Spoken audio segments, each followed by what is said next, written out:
monde, c'est Alain et je suis vraiment content de vous retrouver aujourd'hui dans un magnifique cadre parce que je suis actuellement au sein de Parfums d'Ambre, qui est une belle boutique à Bruxelles, le cœur de l'Europe.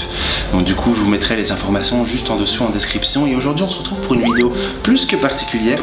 Nous allons faire le top 10 des meilleurs parfums pour cet automne 2022. Vous allez voir que c'est par ordre croissant et donc du coup, ça va être vraiment pour la fin la meilleure recommandation que je vous proposerai. Et donc du coup, on commence la vidéo tout de suite.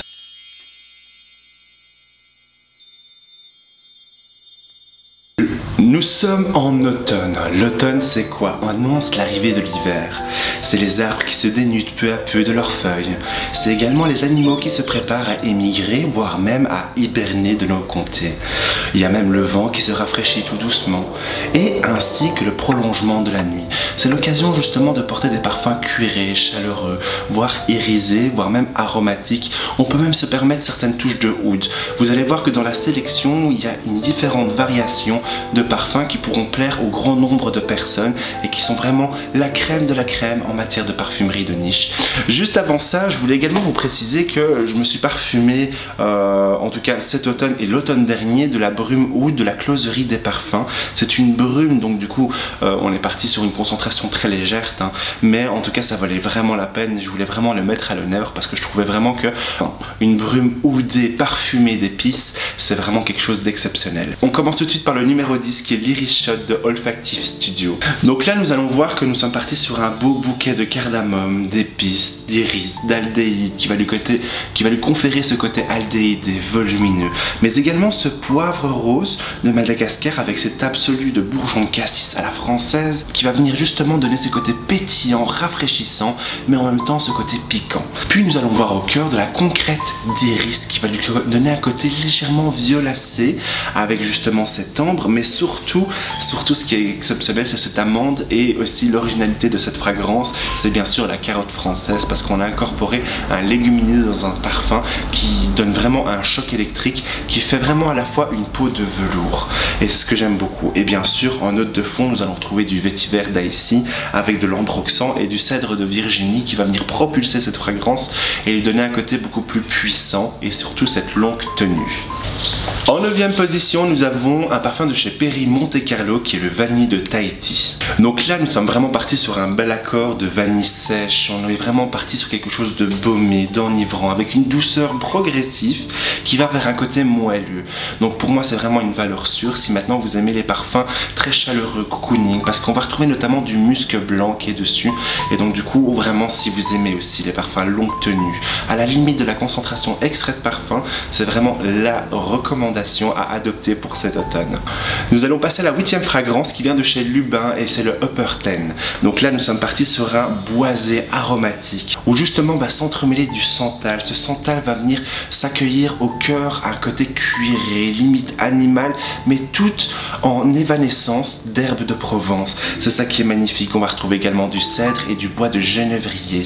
Et donc du coup là on est parti sur un long tenue, beau sillage et bien sûr quelque chose de original.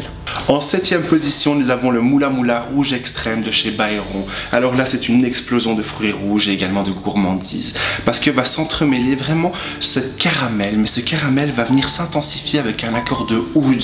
Et ce oud va venir vraiment se prolonger par ce fond boisé. Une belle recommandation si maintenant vous êtes fan du Moula Moula classique. Le rouge extrême, plus de puissance, plus de tenue pour plus de plaisir. Et il me semble même qu'on est dans une concentration extraite de parfum pour celui-ci. Donc du coup, c'est un excellent choix si vous êtes fan du Moula Moula et surtout des explosions de fruits rouges. En numéro 6, nous avons un parfum de chez Parfums d'Empire qui est l'ambre russe.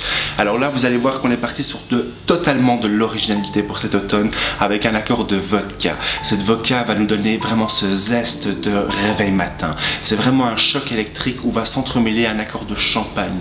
On a vraiment deux contrastes, à la fois amer mais en même temps vivifiant, où va s'entremêler surtout cette ambre. Mais cette ambre va venir s'intensifier et s'adoucir avec des notes de cuir similaires à un beau siège de voiture, de luxe bien sûr. Et donc du coup pour moi c'est vraiment une très belle recommandation, l'évolution est excellentissime, plus encore de ça la tenue est au rendez-vous. En numéro 5 vous avez le Montal Intense Café Ristretto, parce que justement l'automne rime avec le café. Le café c'est vraiment l'adrénaline, le choc électrique qui nous réveille le matin.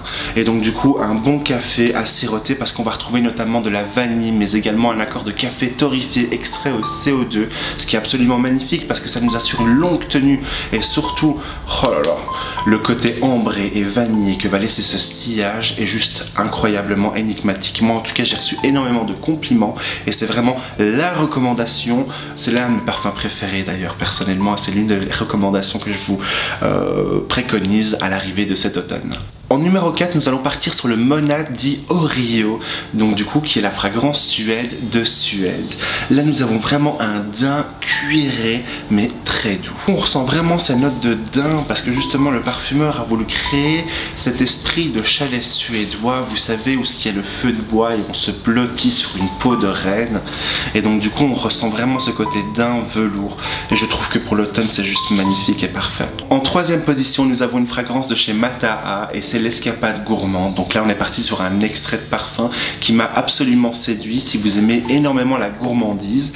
Alors là on est parti sur une gourmandise extrait de parfum, donc je peux vous assurer que je l'ai déjà vaporisé sur mon un pull blanc qui est devenu complètement jaune, pour vous dire que si maintenant vous appréciez les longues tenues, parfumez-vous au niveau du cou avec cette fragrance parce que il est vraiment concentré. Et là en tout cas ce qui est magnifique c'est qu'on va retrouver un accord de sucre noir. Ce sucre noir va s'entremêler avec de la vanille et de la fève de tonka, mais également un musc. Il me fait vraiment penser à un carambar ce parfum, et donc du coup ce carambar a tellement cette intensité et où va venir se faire place à la vanille. Je trouve que c'est audacieux et si vous appréciez les parfums gourmands c'est vraiment la recommandation, et également la vanille hein. Donc du coup c'est vraiment la recommandation suprême que je vous conseille. Très très belle sélection. En deuxième position nous avons l'iconique et l'indétrônable Marc-Antoine Barrois avec le Ganymède. Donc du coup là nous avons vraiment une fragrance cuirée mais à base de mandarine où va s'entremêler du patchouli, du safran, mais également de la fleur d'immortel. À savoir que la fleur d'immortel est très particulière en parfumerie, mais là elle a été complètement sublimée. Elle a été créée par Quentin Biche, où là vraiment qui a détrôné absolument tout en ayant justement les Fifi's Awards qui étaient aux États-Unis, en Angleterre et également en France, le prix du meilleur parfum de niche de ces différents pays, où on va retrouver également de l'osmanthus, des notes de violette, et on va avoir un cœur de cèdre où va s'entremêler du cuir, du musc et des notes boisées ainsi que du patchouli. On est parti dans l'élégance, dans de la fraîcheur, c'est clairement une belle chemise blanche à porter en toute situation. Et enfin, en première position, nous avons le Roja Amber Oud. Donc forcément, il fallait du oud. Et pour cette première position, il n'y a rien de plus beau que porter du Roja, bien évidemment. Donc du coup, là, vous allez voir qu'on est parti sur un boisé oriental, ambré. Mais on va retrouver surtout en note de tête du citron, de la bergamote, du citron vert. Au cœur, nous allons avoir de la rose de mai avec du jasmin de Grasse, de l'ylang-ylang, ainsi que de la figue. Pour ce succès en note de fond, une touche de cannelle, de safran, de patchouli et bien sûr ce oud. Nous sommes partis sur un oud corsé mais surtout naturel, où va s'entremêler aussi du benjoin et bien sûr cette fleur noble et rare de l'iris, mais également du bois de bouleau ainsi que de l'ambre gris et du musc. Pour moi, c'est clairement l'un des beaux trésors de la parfumerie contemporaine. Et donc du coup, déjà rien qu'au niveau du style, du cabochon, tout est travaillé au niveau de la signature de chez Roja et le cabochon qui révèle vraiment, parce qu'on est parti sur du cristal également. Donc pour moi, c'est vraiment un beau bijou, mais aux matières olfactives, on est parti sur des matières premières naturelles. Et donc du coup, pour moi, il a vraiment un départ très épicé, un départ puissant. On est vraiment dans un choc olfactif, mais après qui va vraiment s'adoucir par cette ambre, par cette violette. On a vraiment un tourbillon également de musc qui va venir vraiment nous enivrer. On est parti sur un parfum narcotique, énigmatique. It's Smells so good. C'était la fin de cette vidéo, j'espère en tout cas qu'elle vous aura plu. Moi ça m'a fait extrêmement plaisir de vous avoir partagé mon top 10 des parfums de niche pour cet automne 2022. Je vous mettrai juste en dessous en description les différentes fragrances que j'ai mentionnées durant la vidéo. N'hésitez pas vous à me partager en commentaire votre propre top 10, votre parfum du moment de niche ou pas, que vous portez actuellement en automne. Nous on se retrouve dans une prochaine vidéo et je tenais encore également à remercier Parfum d'Ambre et qui est une boutique à Bruxelles. Je vous mettrai également les coordonnées juste en dessous en description. Donc du coup qui est vraiment l'un des plus beaux bijoux selon moi de la parfumerie à Bruxelles. Nous en tout cas on se retrouve très vite dans une prochaine vidéo. D'ici là prenez soin de vous et je vous souhaite de passer une excellente semaine parfumée. Bye.